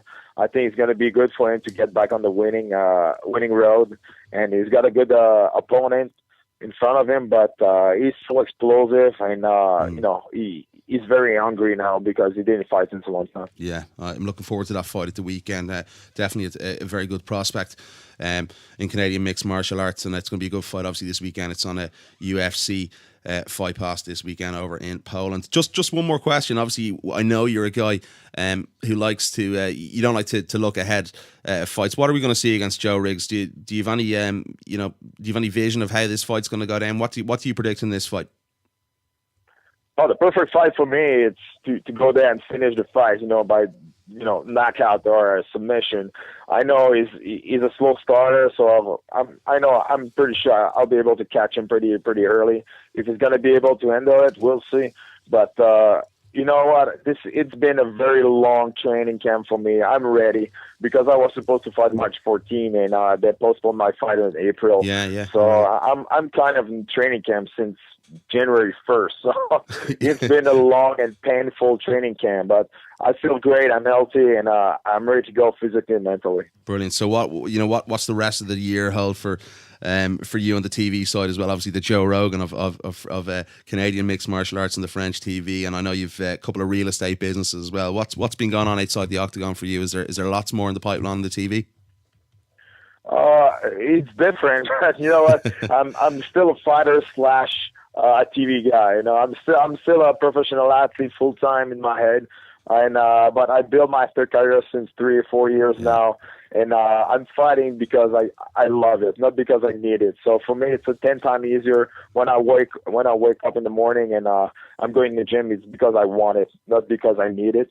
And it's a lot easier because of that. And I'm just having fun now, and it's awesome. Yeah, awesome. It's a fight I'm definitely looking forward to, UFC 186 on the 25th April. Just before we let you go, any sponsors, anyone you'd like to give a shout out to? Where can the guys find you on social networks? Yeah, but actually, Hayabusa, it's going to be our last fight together, and in a couple of weeks. So Hayabusa has always been with me since a long time. I was the only fighter sponsored by Hayabusa when the UFC kicked me out. So I was out of the UFC, and it was still with me. So I'm very thankful for them.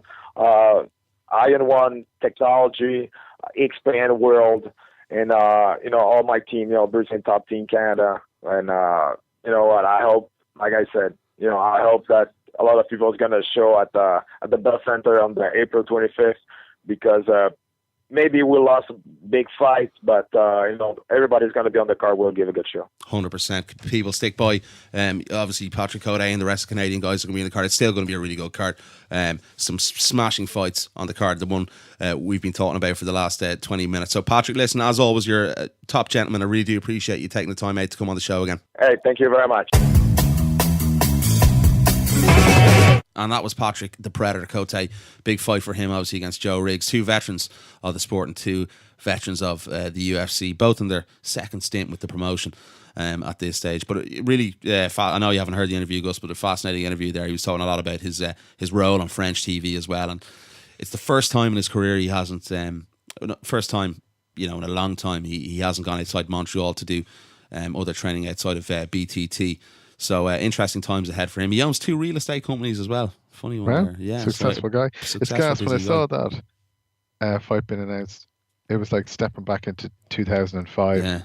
UFC 52 or something like that. Yeah, it's a mad one, isn't it? Joe Riggs obviously coming off that unfortunate neck injury against Ben Saunders. So that's a fight I'm really looking forward to. That one. I think it could be a good one. Joe's a crazy character to say the least too. But top man, Patrick Cote, and obviously a good friend of the show at this stage. Had him on a couple of times now for 178 against Stephen Thompson. But just moving on, obviously this weekend, speaking of Patrick Cote, one of his guys is actually fighting on the card this weekend in Poland. Sheldon Westcott, he was the runner-up in the Ultimate Fighter Nations. That's an interesting fight to look forward to. We've big favourite over this side of the pond, Joanne Calderwood, the Scottish Joanne Calderwood. Looking forward to seeing what Joanne does. And you mentioned to me just off there a couple of minutes ago, Fergus, looking forward to UFC Glasgow. It's going to be on Fox Sports 1.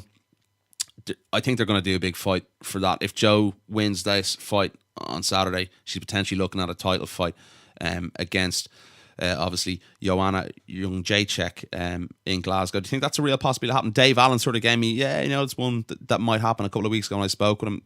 What's your opinions? Well, it's funny. Joanne was ranked number 2 in the Tough House. Yeah, behind Carla. But she has struggled to get matched, and she hasn't appeared, I don't think, in any of the chatter about title contenders, and she should be. She should have. I think she had to basically come out and say, "Look, they won't match me. UFC won't match me," before she'd get a fight. And she's won one. If she wins this one, I mean, why wouldn't she be in the? Because she's top 10, so why wouldn't she be in the title picture? I think that'd be a great one for European MMA if we saw Calderwood v Young Jay Chick in Glasgow. Yeah, it'd be an absolute cracker. I don't know much about her opponent. It's on opponent. Fox Sports, so they have to give it a big fight. It's a title fight, so that would be fitting of Fox Sports, I think. Why not? And we're due a title fight over this side of the pond as well. Long overdue a title fight. So that'll be a great one to have on. That'll be imagine the striking war that would be. It'd be fantastic. Fight to see. And you are right. Joe did say that. We spoke with her in Stockholm. She's been to all these events, been a guest fighter, and she just can't get matched up. I just don't think people want to fight her because she's, she's that level of Muay Thai that's going to, trouble anyone. And what a matchup that is. That could be a, fight of the year contender if that is to happen, and hopefully it does. But moving down the card, obviously the debut of Stevie Ray. We know Stevie obviously from Cage Warriors, former Cage Warriors lightweight champion. Taking the fight in 2 weeks' notice. Interesting to see if he's going to be able to make weight against his fighting Merchant Bandil. Looking forward to seeing Stevie's debut. Yeah, absolutely. He is a big another dude, Scot as well. So, yeah, another Scottish guy. He's a big dude. He carries a lot of beef. So it'll be interesting to see if he does make weight, what the cut does to him in such a short space of time. But he's a class act. Yeah, and he comes from a class gym in the Dinky Ninjas up there with teammate with Joe as well. Yeah. Yeah. So yeah, with Paul McVeigh is one of the head coaches up there. It will be great to see him in the UFC. Probably long overdue when you consider he was a Cage Warriors champion, and generally they end up in the UFC. So probably long overdue, and it'll be. I don't know anything about his opponent, but. Yeah, no, it's going to be just great to see him in there. Yeah, first of all, I can't. He always gives a good account of himself. So, I think, given that it's short notice, win, lose or draw, I think we'll see a good show from Stevie Ray.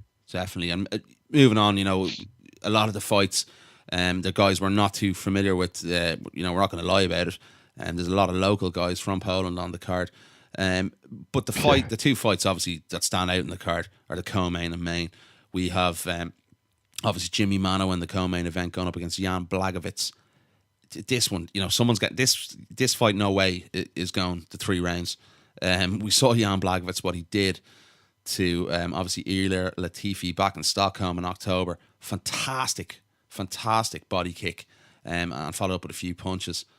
That was a really good performance against a tough Ilir Latifi in front of a home crowd as well. I know it wasn't a good night for the Swedes, but this guy has real venom behind him. And as we talked about a couple of minutes ago, he's beaten UFC guys in the past, Thierry Sokaju, Houston Alexander, Goran Relic, Miranda, guys like that. Yeah, I think Blachowicz would probably fear a guy who was going to take him down. Don't think Jimmy's going to take him down. Maybe he will. He will try. But Jimmy's a banger as well, so I think these two are going to walk forward. Can't see it getting out of the first round. Somebody's going to go down big time under a heavy leather. Let's just have a little word about Jimmy, right? I think I've seen all of Jimmy's fights in the UFC. I think the first one was at Nottingham, Kyle Kingsbury. Then the second one was in London against Early Abadi. Then he fought Ryan Jimmo. 3 of those fights were doctor stoppages or retirements. That's right, and then he got the Gustafsson fight, and the Mauler mauled him, basically, is what I was going to say. Yeah, we've never really seen Jimmy tested. I think Jimmy, and you mentioned this as well, possibly, Jimmy might be a little bit overrated, and he hasn't fought in over a year as well coming into this fight. I think we're going to be looking at an upset here. A lot of people are picking Jimmy Mano to do the business here, but I'm going to go with Blachowicz, I have to say. I think Jimmy will not be able to withstand some of those body kicks if he gets caught from Blachowicz. We saw what happened against Gustafsson as well. Yeah, I've seen obviously more of Jimmy than Blachowicz, so I don't know if Blachowicz is well rounded. Certainly, the brief bit we saw against Latifi, his striking looks huge, looks lethal.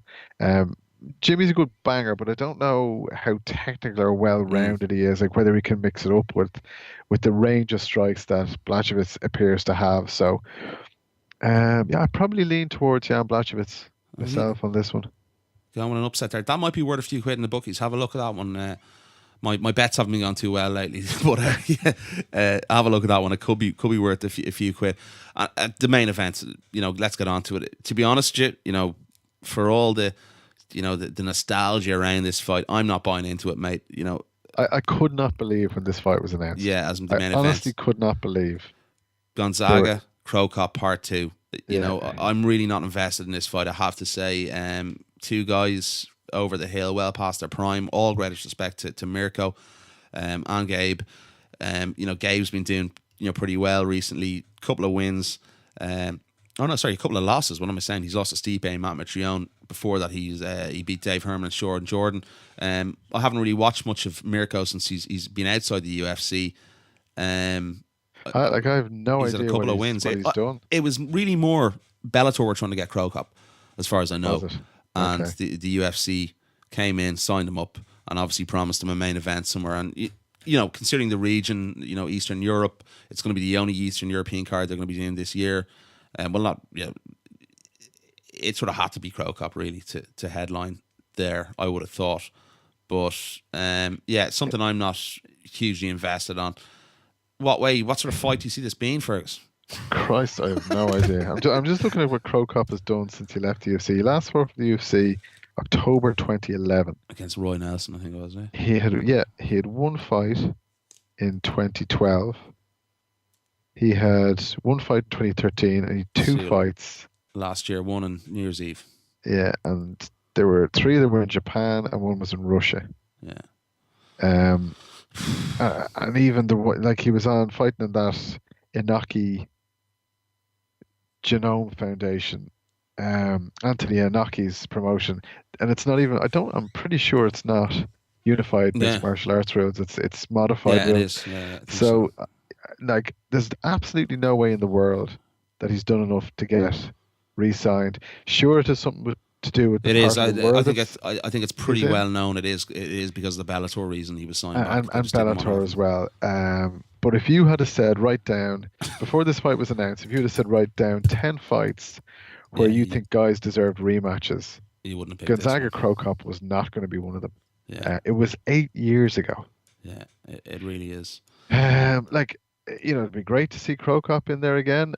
When I was kind of cutting my teeth on YouTube and all the Pride videos in the mid 2000s, I was a huge Crow Cop fan, and he was still active. And I loved seeing him win the open weight tournament in Pride in about 2006 or 7.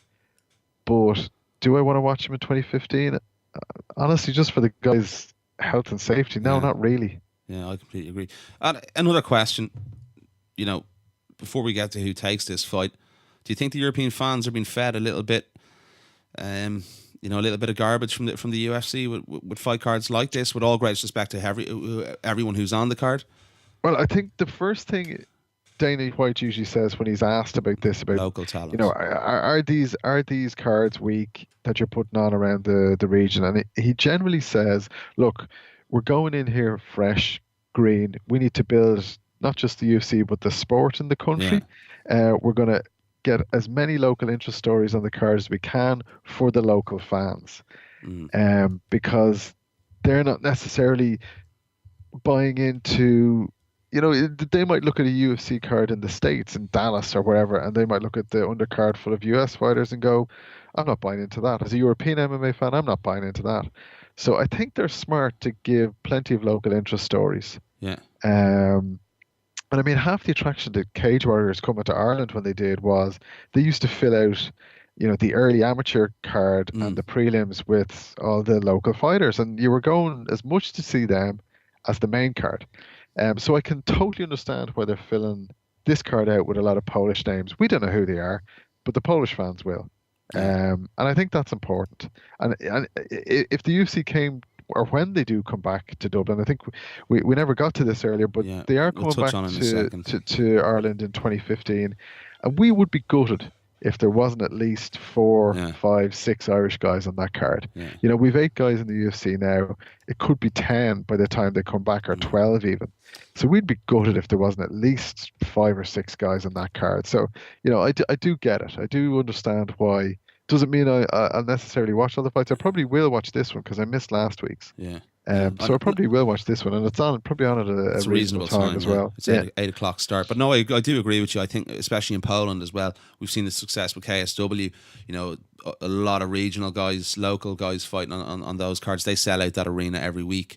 I believe the UFC have sold 11,000 tickets as of today. So what size is the arena? I think it's maybe 16,000. So okay. I think that, with the local guys that they have on the card, there's a lot of Polish talent. I think that is what they're aiming for. It mightn't look so appealing to people outside of Poland, but as you said, they're trying to establish markets here, and if they do that, when you mentioned if they come back to here in Dublin in October, I believe it is, the 24th is the provisional date, I believe. We're going to want to see Irish guys as well, and people aren't going to be interested. So yeah, I believe it's not a bad thing to do, but it's just a question that's been asked quite a lot in recent months. Amongst a lot of fans that are outside of that specific country that the fight's on within Europe. There's some members of the US media love to jump on cars like that and go, "Oh, I'm not watching that. It's not worth it." Blah blah blah. But they're obviously coming from a US fan's point of view who has it in their backyard, every other weekend. Yeah. Whereas we're over here, we were starved of events this side of the pond for a long, long time, especially obviously in Ireland. And we want to see European guys doing well in the UFC, and where are they going to get their start?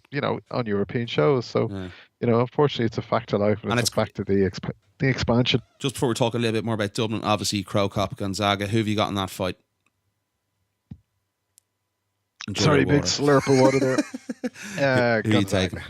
Gonzaga. I'm going to go along with Gonzaga again. I think we're going to see another knockout. Unfortunately, I'd like to see the nostalgic comeback of Mirko Cro Cop, but I just don't believe it's going to happen. Look, if he can get the left high kick up and knock Gonzaga out, that's great. Hopefully it doesn't set up a trilogy, but I mean that with the best intentions. I agree. There's no way. We saw how bad Cro Cop was on the ground. We always knew that was his weak side, but he seemed particularly at sea when he got into the UFC on the deck. There's no way he's learned how to grapple in the few years he's been away. Gonzaga is a fantastic jiu-jitsu and wrestler, as well as obviously we see he can trade on the feet. Just can't see past Gonzaga. Yeah, and I'm not over there at this weekend. If you're wondering, for a change, I haven't been able to go this week to cover Krakow due to a few things going on in my life on this side of the pond. So of course, we just touched on it there. I think it's great the UFC are coming back to Dublin. They weren't going to come back. I spoke to Dave Allen a couple of months ago in Sweden. Dave more or less said to me, we are more than likely not coming back. It's pretty dependent on Connor's result, but they're definitely going back to Ireland now in 2015. I think it's really good because I think they've copped on to what happened. In Sweden in October, they got about 9,000 at the Globen Arena, which fits 16,000. Then they sort of panicked because they knew that was one of their biggest markets in Europe. So they rewarded them with, sort of made up to them with that card in January that was on Fox Sports on Fox, UFC on Fox, whatever it was, 9. I think they've sort of realised that mistake and gone, we can't let another market be starved for another year. We need to solidify the markets that have been successful for us in Europe, and I think it's a great relief, I know, to the Irish fans obviously being there last week at the press conference, but it's really good to see, and it's a very, very sensible decision from the UFC from a marketing point of view as well. Yeah, totally. I mean, it would have been criminal, it would have been stupid really if they hadn't come back here this year. Really stupid. Especially what's going on with Conor and the Fighting Irish and how well the fighters have been received since they've turned up. And if you think about the fan response to everything the UFC has done, everything sells out. Tickets go in minutes for anything the UFC. 66,000 tickets. 66,000 people wanted to be in the convention centre. That's incredible. And there was only 3,000 allowed in. They should have done that in Lansdowne Road or Croke Park. They could have. Easily. They actually, numbers-wise, could have. Yeah. But based on the fan response, here it's a no-brainer. It's just it's I know there's a lot of production cost in getting the rig over here and all the people and putting it on, etc. But in terms of the fan response and the ticket sales, they know they're going to at least cover cost or whatever, if not make a few quid. But then on top of that, I don't know if it still is because we don't see Fight Pass numbers, but it certainly was the biggest viewed event on Fight Pass up until a couple of months ago. Anyway, UFC Dublin last year was the most watched thing on Fight Pass, and that's global. So that must be, I'm guessing, tens of millions. Yeah, no, definitely. So of course it makes sense, and people will, But I think it's good that they reversed it, that they reversed the decision because they weren't going to do it. Dave was pretty adamant to me when I spoke to him in Stockholm that they weren't going to do it. Hopefully they're coming back as much for the fan response and the energy in the rooms as like the card and the logistics, and people are tuning in to watch the fan response as well. And I mean that in a good way. We talked about some of the negative stuff that happened in the convention center, but there's some wonderful UFC, fans here. Yeah, the UFC get the Irish MMA fans and how passionate they are. So obviously people like that, and not just the UFC, the people who are watching the events as well feed off the energy. So yeah, all good. Exactly. Yeah, and I sat down with Dave last week, so check out that interview. He talks a lot about potential venue. Well, I tried to get out of him. He didn't give me too much, but he more or less said they were coming back. He mentioned Talca Park taking the piss. Brilliant. Yeah, Shelburne FC's football ground here in Dublin. Well, we could get on to Cram.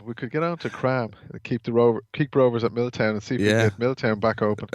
And not just knock down all the houses there in Milltown. That'd be great. On the road in front of the houses. Glenmalure Park, get back down to Rovers. That'd be great. But it's going to be interesting to see where the venue is for this. And it's been interesting the fact that UFC are trying out earlier times with their fights. Obviously Fox last weekend. Not on Fox Sports 1 last weekend was the earlier time. The fight card kicked off at 6 p.m. this side of the pond last Saturday.